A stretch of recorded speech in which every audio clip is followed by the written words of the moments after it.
From Today FM Ireland, this is the Ian Dempsey Breakfast Show podcast. You still is Fair City? Is it still as? I mean, eventful. There was this kind of a sad storyline going on. There is, but it's kind of crawling its way out of that sad story slowly. Very I mean, good. not much happening in Fair City this week, Ian. Okay. You remember Keith? Keith, he's the you remember boyfriend of Keith and Una. How are you, Keith? Right, him. He's got together with Niamh, who he's always fancied. Right. She's sort of the good-looking one. She's the one who does the Persalad, is she? She is. Yeah. Hey, a surf. Or surf. Sorry, surf. I've said surf 10 times now, Ian. Okay. Wash your mouth out with surf. And he's always fancied her. And they're in the first throes of, I suppose you'd say, lust. Surf. What? Go on. Not surf. Go on. Lust. Lust, oh sorry. Right. So they're in the first throes of lust. So the Fair City writers have obviously gone, right, lust, what do we do? What do we write for lust? Right, characters, they get together one night and then the next day they meet each other, and what would they be talking about? So the next day Keith and Una bump into each other in the pub and they're all sort of like smiley, and he's just there, what did you do to me last night? And she's there, and he's there, you were worth waiting for, I'm telling you. And more lines. If you ever need another job done, I'm the mechanic for the job. He has the dirtiest, sort of sexy, dirty voice you've ever heard. And actually your man, I think, is brilliant. I don't know, you don't watch it, but your man, Keith, he's absolutely fabulous actor. I've nothing against he's a great, City. I just tremendous fella. I see great things for him in his future. Then the other news is, there's two lads, stalwarts of the programme, called Charlie Kelly. Ah, you know him? Yeah, he's been there since the start. How are you, Bella? How are you doing? I've been here since years. You want a point, Bella? And, of course, Bella, another stalwart. How are you, Chaz? 2 points. Okay? Yeah. Oh, sorry. Very good. Sorry, Martin distracted me there. So they're stalwarts of the programme, Ian. Yeah. The thing I've noticed is, though, that Charlie Kelly, right, who you know, who's a real dub, and has a peculiar sort of... He has a peculiar sort of affliction which some dubs I've noticed have. Now, I don't know if this is in the actor or the character, where suddenly a dub will suddenly... His accent will go all slightly posh when he's talking about highfalutin things. Oh, I love that, yeah. And I don't know, though, if it's the character or the actor that it's happening to. So he'll say, oh, Jesus, Bella, the weather's woeful today, what? But then he's doing some genealogical research for Bella, and he'll suddenly turn around and say, in the same scene, did you know that your grandfather was a member of the Irish Constabulary? And Bella's there, what the bleeding hell is the accent about, Chaz? There's no bleeding accent, Bella. So what, but the thing is, I don't know if it's the actor or the character. But there are Dublin people that do that when they are talking about, you know, big and they say things. Okay, now the other thing is the Late Late Show is back now as well, and sorry? Yeah, go on, no, Flip, don't start me on Pat Kenny and the Late Late Show. Don't! What? There'll be blood all over the studio if you get me started about the Late Late Show. Are you going to be on it? Well, let's see after this morning. Do you know when you get a really uneasy feeling? Yeah. Like, I'm mad into rugby, as you know. Yeah. Right? But you know there's a really uneasy feeling about the rugby right now? There is a bit, There is. And do you remember the same kind of uneasy feeling just before Saipan?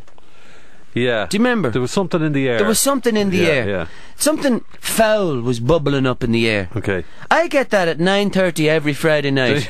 I do. The feeling that something awful is going to happen to me. Right. Then Pat Kenny strides out onto the stage.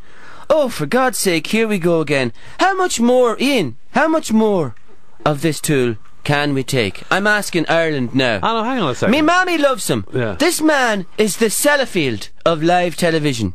Everybody knows it's there, but nobody is going to do any flippin' thing about it. So are you talking about protest This is the man that said, well, we have panels of experts to adjudicate over the Irish football team. Yeah.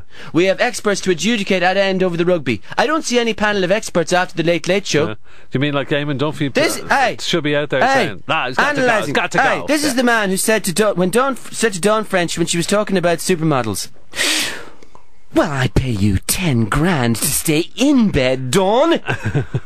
This is the man who said about transsexual Eurovision winner Dana International, we have a winner, but is it a he, she, or it? Yeah. The other week, feel very strongly hold on, I'm getting this off my chest. Okay, right, fair The enough. other week, the Late Late Show kicked off with an item on facelifts. Yeah. Live facelift. How ironic. Surgery on the Late Late Show. Yeah. Maybe they could have started closer to home, because watching Kenny is like having your appendix out without a flippin' anaesthetic. On the first show, a young lady was having a procedure, and Kenny goes, "Now you are having an operation on your bust." And she says, "No, Pat, me breast, actually." And Kenny goes, "Well, bust, breast, it's all the same, isn't it?" What the flip is he on? Then I was watching Eddie Hobbs and David Schwimmer, and they both looked like flippin' dwarves compared to Kenny. I thought I was seeing things, but no. Kenny's chair is about 2 feet higher. What's the story? What do you think of my new set? Aye, lovely. You blend in just lovely with your new flippin' wooden desk, so you do. And then he does light and shade too, Ian. Yeah. Next week, a man who, stranded alone on top of a mountain, managed to stay alive by eating his own leg. Don't go away.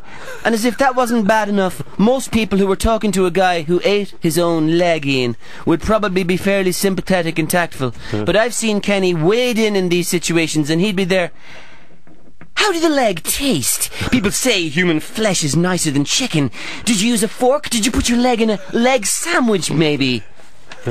And onto the light part of the light and shade. Now to our competition, which takes up the last hour of the show or more. We have here a barn owl.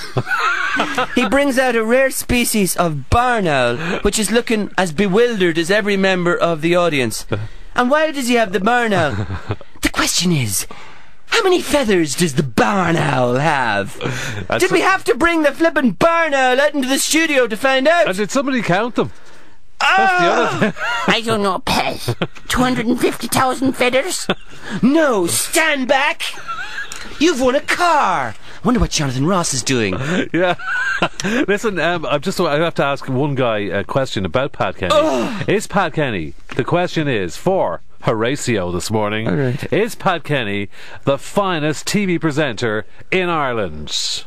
Would Fleetwood would Fleetwood would, if Fleetwood would Fleetwood would.